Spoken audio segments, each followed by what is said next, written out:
Homebound को Oscar के best international feature film award के लिए शॉर्टलिस्ट किया गया है, जबकि इसका स्कोप बेस्ट प्रोपेगेंडा फिल्म में ज्यादा है। आगे क्या होगा वो हमें नहीं पता। खैर जो भी हो, ये समझना जरूरी है कि होमबाउंड में ऐसा क्या खास है। दोस्तों, इसे समझने के लिए मैंने ये मूवी देखी, फिर ये मूवी जिस घटना पर आधारित है उसको भी पढ़ा। मिला जुला कर समझ आया कि अगर होमबाउंड को ऑस्कर देना ही है तो फिर इसे बेस्ट प्रोपेगेंडा फिल्म का ऑस्कर मिलना चाहिए, ना कि बेस्ट फीचर फिल्म का। क्यों? बताती हूँ। नमस्कार दोस्तों, मैं हूँ रानू सिंह और आप देख रहे हैं द पैम्फलेट। अब इसके पहले आप ये सोचिए कि मैंने आपको बिना कुछ फैक्ट शेयर किए अपनी फीलिंग्स को कंक्लूजन बनाकर बता दिया। इस कहानी को शुरू से शुरू करते हैं। ये फिल्म बेस्ड है बशरत पीर के एक ऐसे पर जो उन्होंने 2020 में कोविड पेंडेमिक में माइग्रेंट वर्कर्स की कई करुण कहानियों में से एक को चुनकर लिखा था। बशरत पीर कैसे लिखते हैं, क्या लिखते हैं और क्या नहीं लिखते हैं, ये समझना है तो बस इतना समझ लीजिए कि बशरत पीर वो शख्स हैं जिसकी किताब कर्फ्यू वेट नाइट पर बॉलीवुड की one of the iconic propaganda film Haider बनी है।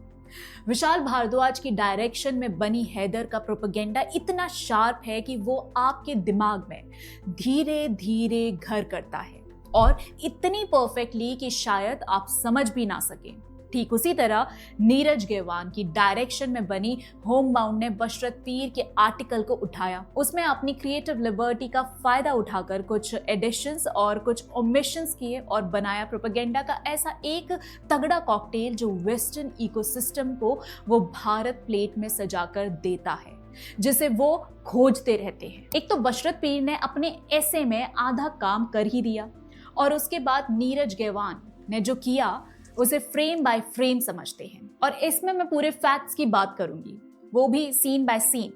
ये कहानी बताती है कि दो दोस्त सोहेब और चंदन मुस्लिम और दलित होने के लिए प्रताड़ित हैं। इसके लिए बेसिक टेम्पलेट्स यूज किए जाते हैं, जैसे पाकिस्तान के क्रिकेट मैच हारने पर सोहेब को उसके ऑफिस के लोग छेड़ते हैं और चंदन को लगता है कि अगर वो अपनी परीक्षा पास करके कांस्टेबल बन भी गया तो उसकी जाति की वजह से पुलिस में कभी उसे सम्मान नहीं मिलेगा। हालांकि बशरत पीर के ओरिजिनल आर्टिकल्स में ऐसा कुछ भी नहीं है, पर जब बात मूवी बनाने पर आई तो दिखा दिया गया कि मुस्लिम को देश के नाम पर और दलित को जाति के नाम पर टॉर्चर किया जा रहा है। ये वो टेम्पलेट्स हैं जो सबसे ज्यादा बिकते हैं, ये वो एनेक्डोट्स हैं जिन्हें देखकर वेस्टर्न वर्ल्ड को सबसे ज्यादा खुशी मिलती है, उनका रोम रोम रोमांचित हो जाता है। तभी तो कांस फिल्म फेस्टिवल में होमबाउंड को 9 मिनट का स्टैंडिंग ओवेशन मिला। अगर फिल्म को ऑस्कर भी मिल जाए तो आश्चर्य नहीं, क्योंकि नीरज गेवान ने बहुत मेहनत से वो भारत दिखाया है जिसे देखने के लिए वेस्ट ललायत रहता है। अब देखिए, जब मूवी आगे बढ़ती है तो पहले चंदन और बाद में शोहेब फैक्ट्री में काम करने सूरत जाते हैं। चंदन पहले जाता है क्योंकि कांस्टेबल की परीक्षा पास करने के बाद भी उसे नौकरी नहीं मिलती, क्योंकि अपॉइंटमेंट्स पर रोक लग जाती है। इस दौरान चंदन पढ़ाई भी कर रहा होता है, क्योंकि उसकी गर्लफ्रेंड सुधा उसे समझाती है कि नौकरी करके भी उसे सम्मान नहीं मिलेगा। सम्मान के लिए, बराबरी के लिए उसे और पढ़ाई करनी पड़ेगी। ये सीन बिल्कुल एडुकेट, एजिटेट, ऑर्गेनाइज के नारे का विजुअल रिप्रेजेंटेशन लगता है। लेकिन सवाल ये है, क्या सच में भारत में पुलिस जैसी संस्था में ऐसा होता है? क्या ऐसी कोई रिपोर्ट है, ऐसा कोई डेटा है? नहीं, ये बस एक आरोप है, एक फीलिंग है, एक एप्रीहेंशन है और एक शंका है, जिसे फिल्म में सच की तरह दिखाया गया है। जब आप होमबाउंड देखने बैठते हैं तो आपके ध्यान में ये बात रहती है कि आप एक ट्रू इंसिडेंट पर बेस्ड फिल्म देख रहे हैं, तो आपको सारी घटनाएं सच लगने लगती हैं। क्रिएटिव लिबर्टी के नाम पर जो प्रोपेगेंडा इस फिल्म में भरा गया है, आप हर एक चीज को सच मानने लगते हैं और धीरे धीरे ये प्रोपेगेंडा आपके दिमाग में घर करने लगता है।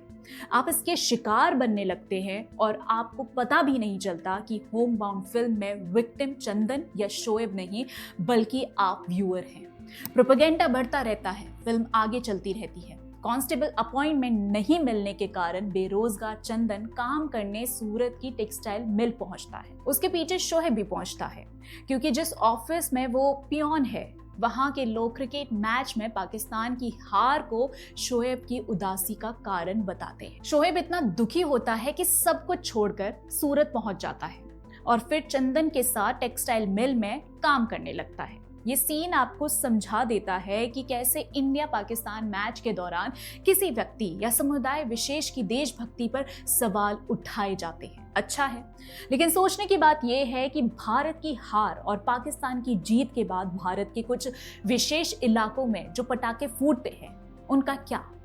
उस पर सवाल करना तो इस्लामोफोबिया है। खैर, फिल्म और आगे बढ़ती है और लॉकडाउन लग गया है। अब इस फिल्म की असली कहानी शुरू होती है जो बशरत पीर के ऐसे पर बेस्ड है। और जैसा लॉकडाउन में हुआ था, एक दिन शोएब और चंदन भी तय करते हैं कि स्पेशल ट्रेन से घर लौटेंगे। अब इस सीन में एक बहुत कमजोर मसाला ऐड किया जाता है। दिखाया जाता है कि रात को ट्रेन पकड़ने निकले शोएब पर पुलिस लाठीचार्ज करती है क्योंकि उसके पास परमिट नहीं है। लेकिन रेलवे स्टेशन तक पैदल जाने के लिए क्या किसी परमिट की जरूरत होती थी? बिल्कुल नहीं। पेंडेमिक बीते इतने भी दिन नहीं हुए कि कुछ भी झूठ चला दिया जाए और लोग उसे मान ले। ये सब काम हिस्ट्री डिस्टॉर्शन तक ठीक लगते हैं। अब दोस्तों, होता क्या है? इसी सीन में पुलिस नाम पूछकर मारती है क्योंकि लड़का मुस्लिम है। लो कर लो बात। हमने तो आज तक पुलिस को समुदाय विशेष की भीड़ के आगे समर्पण करते ही देखा है। लेकिन फैक्ट का क्या? प्रोपेगेंडा अमर रहना चाहिए तो बस एक सीन डाल दिया गया। फिल्म में दिखाया गया कि ये दोनों दोस्त ट्रेन नहीं पकड़ पाते, इसीलिए कुछ दिनों बाद एक ट्रक में बाकी माइग्रेंट्स के साथ भरकर अपने घर की ओर निकल पड़ते हैं। यहीं से शुरू होता है फिल्म का सबसे मार्मिक हिस्सा, जहां तबीयत खराब होने की वजह से सोहेब और चंदन को ट्रक से उतार दिया जाता है। फिर चंदन की तबीयत और खराब हो जाती है। धूप में चलते चलते चंदन डिहाइड्रेट हो जाता है। शोएब उसे अपने कंधे पर बिठाकर ले जाने की कोशिश करता है। चंदन को पानी चाहिए, लेकिन उसके पास पानी नहीं बचता। वो एक गांव में रुकते हैं। वहां पानी मांगने पर उन्हें पत्थरों से मारा जाता है। भारत के गांव इतने बुरे हैं, दुनिया यही तो देखना चाहती है। यही देखकर तो इसे ऑस्कर मिलेगा, इसीलिए ये दिखाया जाता है। लेकिन एक बार असली कहानी भी जान लेते हैं। दोस्तों, असल कहानी ये है कि जिस जगह शोहेब और चंदन को उतारा गया, उसी जगह एक लोकल पॉलिटिशियन उनके लिए खाना पानी लेकर आया। उन्हें पानी की कोई समस्या हुई ही नहीं। पत्थर मारना तो दूर की बात, आगे की कहानी देखिए। फिल्म में बताया जाता है कि अकेला शोएब चंदन को संभाल नहीं पाता और रास्ते में चलते चलते चंदन दम तोड़ देता है। ये सीन किसी भी सामान्य दिल वाले इंसान को भावुक करने के लिए काफी है। इस भावुकता में आप ये चेक नहीं करते कि असली घटना कुछ और ही थी। जिन लोगों ने खाना पानी दिया, उन्होंने ही उनके लिए एम्बुलेंस भी बुलाई। पहले नजदीकी हॉस्पिटल और फिर बड़े हॉस्पिटल की क्रिटिकल केयर यूनिट में चंदन को एडमिट कराया गया। चंदन की मौत इलाज के दौरान हुई, रास्ते में नहीं। लेकिन फिल्म दिखाती है कि एम्बुलेंस तब आती है जब चंदन की मौत हो चुकी होती है। आप सोचने लगते हैं कि काश ये एम्बुलेंस पहले आ जाती, बिना ये सोचे कि सच्चाई क्या थी। यही वो खतरनाक प्रोपेगेंडा है जो आपको अपना शिकार बनाता है। होमबाउंड की कास्ट अच्छी है, डायरेक्शन बढ़िया है, कहानी भी ठीक है, लेकिन सबसे बेस्ट है इसकी नरेटिव, इसका मैनिपुलेशन और इसका सच की थाली में परोसा गया झूठ। हो सकता है कि Homebound best feature film category में अवार्ड जीत भी जाए और ये फिल्म भारत की फिल्म कहलाए, लेकिन ये सिनेमा भारत के लिए नहीं, भारत के खिलाफ है। इसमें डेलिब्रेटली सच को हटाया गया है और झूठ को सजाया गया है। अगर आपने ये फिल्म देखी है तो आप मेरी बात समझेंगे, और अगर नहीं देखी तो जरूर देखें ताकि आप बेहतर समझ सकें कि खुद को प्रोपेगेंडा प्रूफ कैसे किया जाए। अब दोस्तों, इस पर आपके क्या विचार है कमेंट बॉक्स में जरूर बताइएगा, और वीडियो पसंद आई हो तो लाइक, शेयर और चैनल को सब्सक्राइब करना मत भूलिएगा। मिलते हैं अगली वीडियो में, तब तक के लिए धन्यवाद।